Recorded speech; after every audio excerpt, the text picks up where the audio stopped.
Hi friends, good morning সবাইকে। দেখতে পাচ্ছ আমরা সবাই রেডি গঙ্গাসাগর যাওয়ার জন্য। কোথায় আছে সবচেয়ে তো বারবার গঙ্গাসাগর একবার, কিন্তু আমাদের ক্ষেত্রে সেটা পুরো উল্টো, আমাদের বারবারই গঙ্গাসাগর আসতে হয়। এই যে আমাদের পুরো ফোর্স রেডি, সবাই আসছে। এখান থেকে আমরা লঞ্চ করে গঙ্গাসাগর যাব, বুড়িগঙ্গা পার করবো আর কি। এই যে লঞ্চ রেডি, এই লঞ্চে আমরা সবাই উঠবো। তো তোমরা পুরো ভিডিওটা দেখতে থাকো, আশা করছি ভালো লাগবে। এই যে আমরা উঠে পড়েছি পুরো বেডিং নিয়ে আমাদের লঞ্চে। আর এই লঞ্চ করে এটা পার করতে সময় নেয় 40 থেকে 45 মিনিট, তারপর ওপারে গঙ্গাসাগর পৌঁছানো যায়।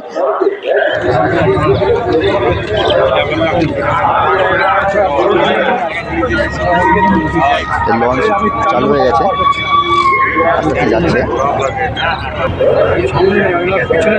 আর আবহাওয়াটা খুবই ভালো দেখতে, চারিদিকে পরিবেশটা তুমি দেখতে পাচ্ছ কত সুন্দর লাগে।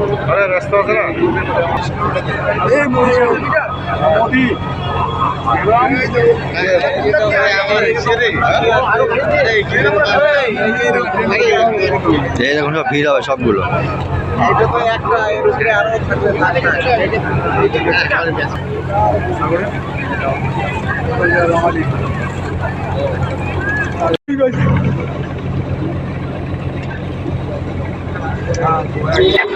তো দেখতে পাচ্ছ আমরা পৌঁছে গেছি এপারে। এপারে যে মেন গেট আছে, সেই মেন গেটটা আমি তোমাদের দেখাচ্ছি। দেখো, সংহতি তীর্থ।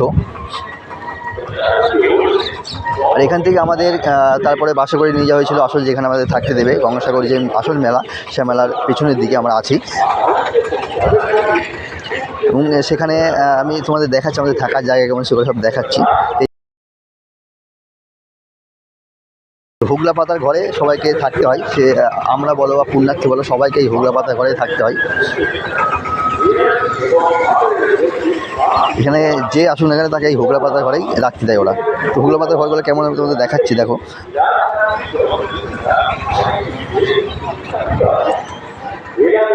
এই যে এইগুলো আমাদের ব্যারাক আর কি, ব্যারাকের মধ্যেই আর কি হুগলা পাতা তৈরি করেছে। এই যে আমরা সবাই আছি, এগুলো এইভাবেই সব পুলিশ ফোর্সরা এইভাবেই থাকে এখানে।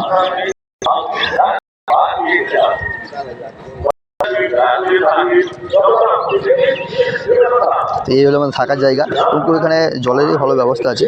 এই যে প্যাকিং জল এখান থেকে মেশিন থেকে অটোমেটিক মানে চালু করে দিচ্ছে, বার হচ্ছে এখান থেকে সব জলের ব্যবস্থা। তো ফ্রেন্ডস, ভিডিওটা আমি এখানে শেষ করছি। ভিডিওটা কেমন লাগলো বলো, দেখা হবে নেক্সট ভিডিওতে। সবাই ভালো।